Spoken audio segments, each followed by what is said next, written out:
Perkenalkan, nama saya Posmanugra Marbun. Saya akan menjelaskan presentasi saya berjudul tentang pelaksanaan demokrasi di Indonesia. Latar belakang pelaksanaan demokrasi di Indonesia telah mengalami perkembangan yang signifikan sejak kemerdekaannya pada tahun 1945. Demokrasi di Indonesia diterapkan melalui sistem politik yang didasarkan pada Pancasila dan Undang-Undang Dasar 1945, serta dilaksanakan melalui berbagai mekanisme pemerintahan, partisipasi masyarakat, dan perlindungan hak asasi manusia. Berikut adalah beberapa aspek utama dari pelaksanaan demokrasi di Indonesia. Yang pertama, pemilihan umum atau pemilu. Pemilu di Indonesia adalah salah satu ciri khas dari demokrasi di negara ini. Pemilu dilakukan secara langsung, umum, bebas, dan rahasia untuk memilih presiden, wakil presiden, serta anggota DPR, DPD, dan DPRD. Pemilu ini diadakan setiap 5 tahun sekali dan menjadi ajang bagi rakyat untuk memilih pemimpin serta wakil rakyat mereka. Yang kedua, partisipasi politik rakyat.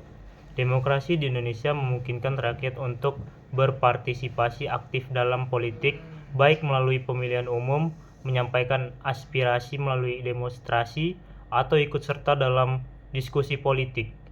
Partisipasi ini penting untuk memastikan bahwa keputusan yang diambil oleh pemerintah mencerminkan kehendak rakyat.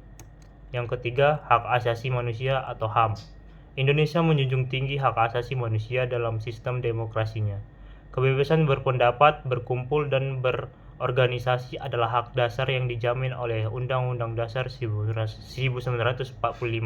Meskipun ada tantangan terkait implementasi hak-hak tersebut, prinsip-prinsip demokrasi tetap menjadi acuan bagi negara.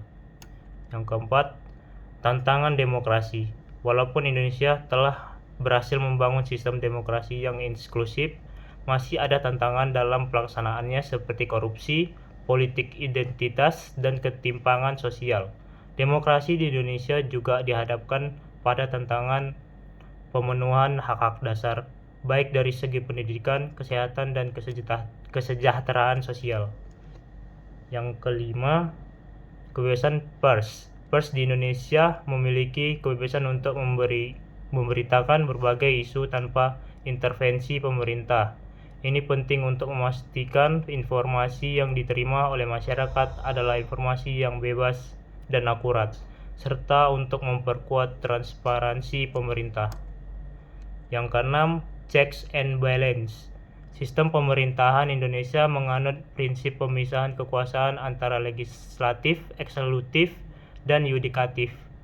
Setiap lembaga memiliki fungsi dan kewenangannya masing-masing untuk saling mengawasi dan menyeimbangkan satu sama lain. Hal ini dimaksudkan agar tidak ada satu kekuasaan yang terlalu dominan. Kesimpulannya adalah pelaksanaan demokrasi di Indonesia menunjukkan bahwa meskipun Indonesia telah berhasil membangun sistem demokrasi yang mencakup pemilihan umum yang bebas dan adil, partisipasi politik yang luas, serta jaminan hak asasi manusia, namun masih terdapat berbagai tantangan yang harus dihadapi. Tantangan-tantangan tersebut termasuk korupsi, politik identitas, ketimpangan sosial, dan pemenuhan hak-hak dasar warga negara. Terima kasih telah mendengarkan presentasi saya. Jika ada kata-kata saya yang salah, tolong maafkan. Jadi itulah presentasi saya. Sekian dan terima kasih.